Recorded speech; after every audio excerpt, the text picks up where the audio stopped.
Assalamu alaikum warahmatullahi wabarakatuh. Today we are going to discuss long question answers of lesson number 5. Now question number 1 is, what is focus and focal length of a spherical mirror? Show them on the diagrams for a concave mirror and convex mirror. What is focus of a spherical mirror? So, principal focus is a point on the principal axis of a spherical mirror where the rays coming parallel to the principal axis meet or appear to meet after reflection from the spherical mirror. Now, what is the focal length of a spherical mirror? The distance between the pole P and focus F of the mirror is called its focal length. Now next part of the question is to show the focus and focal length on the diagrams of a concave mirror and convex mirror. So this is a concave mirror, this is the principal focus, and this is the focal length. So here you have to draw this diagram. Now principal focus and focal length of a convex mirror. This diagram you have to draw. Next question is, how will you determine the approximate focal length of a concave mirror? Now to determine the approximate focal length of a concave mirror, this activity will be done. You have to write this activity. So things needed are a concave mirror and a piece of paper. And what is the method? Take a concave mirror, hold it in such a way that it faces the sun, and this figure you have to draw. Now place a piece of paper in front of the mirror, adjust the distance of the paper from the mirror such that a very small image of the sun can be seen on the paper.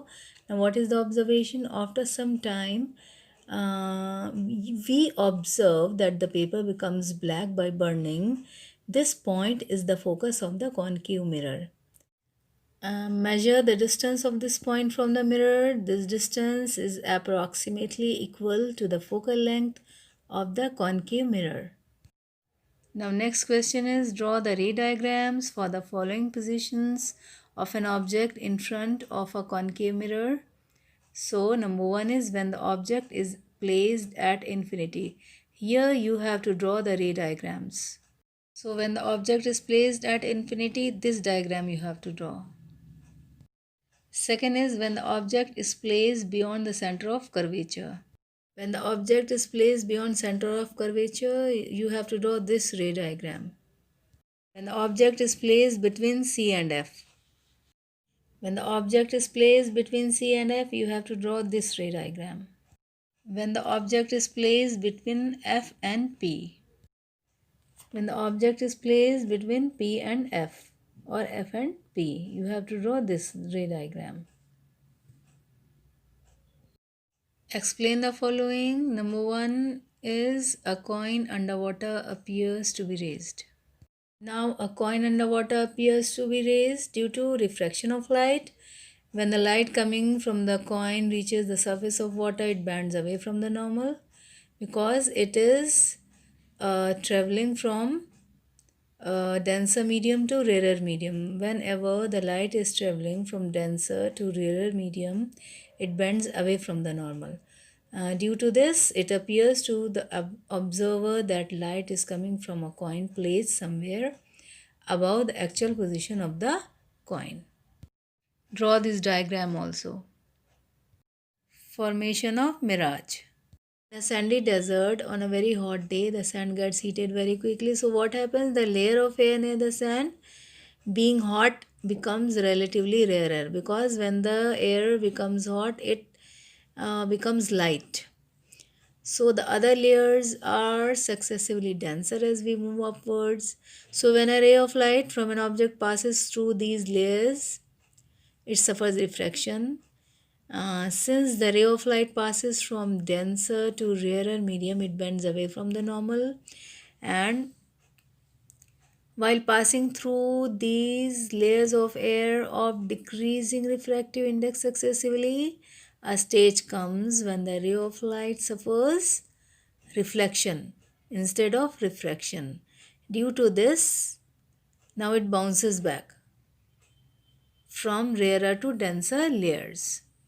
Thus, it bends towards the normal because now it is traveling from rarer to denser medium. So now it will bend towards the normal.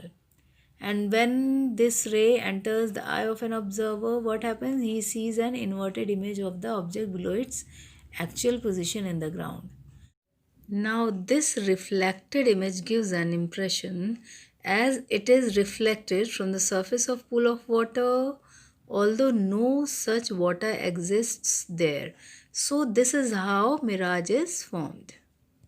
Write an activity to show the refraction of light through a glass prism. Now, this is activity 5. In your book, to show the refraction of light through a glass prism, things needed are a drawing board, drawing pins, a sheet of paper, a prism, a pencil, and a protractor. So, method is fix a sheet of paper on a drawing board with drawing pins, place a prism on the paper and mark its boundary as PQR. Remove the prism, mark a point B on the line PQ, draw a normal and N1 at the point B, draw a line AB making an angle say 65 degree with the normal, that is angle I equals to 65 degree. Fix two pins P1 and P2 at least 3 centimeters apart on the line AB. Again place the prism in position PQR and look through it from the face PR.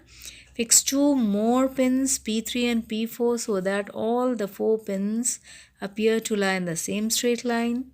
Remove the prism and the pins. Mark the positions of the pins. Join the points P3 and P4. Extend the line to meet the face PR at C. Join B and C. BC is the refracted ray. Draw the normal MM1 at C. Mark angle I and angle R with the normal N1 at B and angle E with the normal MM1 at C as shown in the figure. Extend the rays AB and CD so that they meet at E. Now this diagram you have to draw. And what is the observation? Observation is the line CD represents the emergent ray. It bends towards the base of the prism. The incident ray and emergent ray are not parallel to each other. Angle FEC is the angle through which the incident ray is deviated by the prism. This angle is called the angle of deviation, angle D.